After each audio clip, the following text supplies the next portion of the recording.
Бүгүнкү күндө Баткенде 20 градустан жогору суук катталып атат. Ошону менен бирге эле мына ушул Баткенде жылытуу дагы көйгөйлөр аябай эле маселе жаратып атат. Ошондой эле азыркы бизде Баткен шаарында мына ошол БК сортундагы көмүрдүн баасы 12 сомдон жогору болуп атат. Ал эми мына ушул жердеги каптагы сатылып аткан көмүрлөрдүн баасы бир кабы мындайча айтканда 350 сомдон 450 сомго чейин сатылып атат.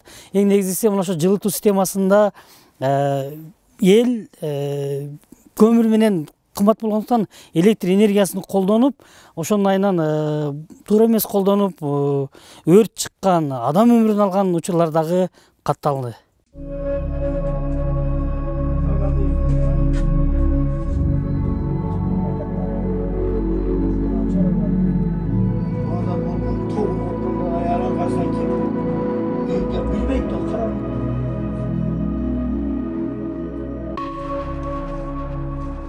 Кадамжай районунун Алга айылында 30 декабрда бир түндө электр тогунун чыңалуусунан чыккан түтүнгө уланып, 6 киши каза болду. Толук бүт элек үйдө 37 жаштагы үй кожоюну, аялы, кайынагасынын уулу жана өзүнүн бир кызы, 2 уулу болгон. Алдын ала чыгарылган жыйынтык боюнча уктап жаткан учурда электр жылыткычтын айынан зымдары эрип күйүп, үйдүн ичиндеги диван жана жерге төшөлгөн паластар өрттөнүп, үйдүн ичи түтүнгө толуп, алардан ууланып каза болгону аныкталгандыгы айтылат. Каза болгон үй бүлө миграциядан каражат таап, үй жайын куруп, өзүнчө түтүн булата баштаганына 2 жылдай болгон экен. Бу жерде жатып жүргөн кийин анан муну кайнеш чайга чакырат. Москвадан 2 күн болгондо келгени өзү. Барып өйттен 1-де кайтканбы, 12-де кайтканбы, кайтышып келген берге. Кайтышып келип ошо түнү анан жат ушул иш болду да. Ояны мен энди билбейм да муну кандай болгонун, кандай немесини ошо звонок кылып калганынан бир келип кет деп. Келсек ошо акыбал. Мен оян, мен майке келгенден билбей калдым да. Келсе мен адам көп. Мойда мачагыс толгон экен, а? Толгон экен, кара, сап кара. Бул окуяны милиция кызматкерлери иликтөө иштерин жүргүзүп жатканы боюнча маалымдашты.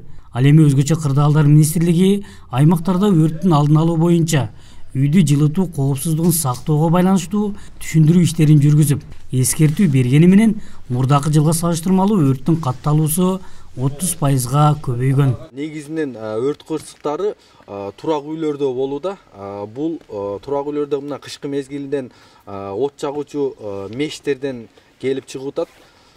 Электр энергиясын туура эмес пайдалангандан, тамеки чегүүдөгү этчатсыздыктан, балдардын от менен ойноосунан келип чыгууда. Өзүм үчүн да болчу.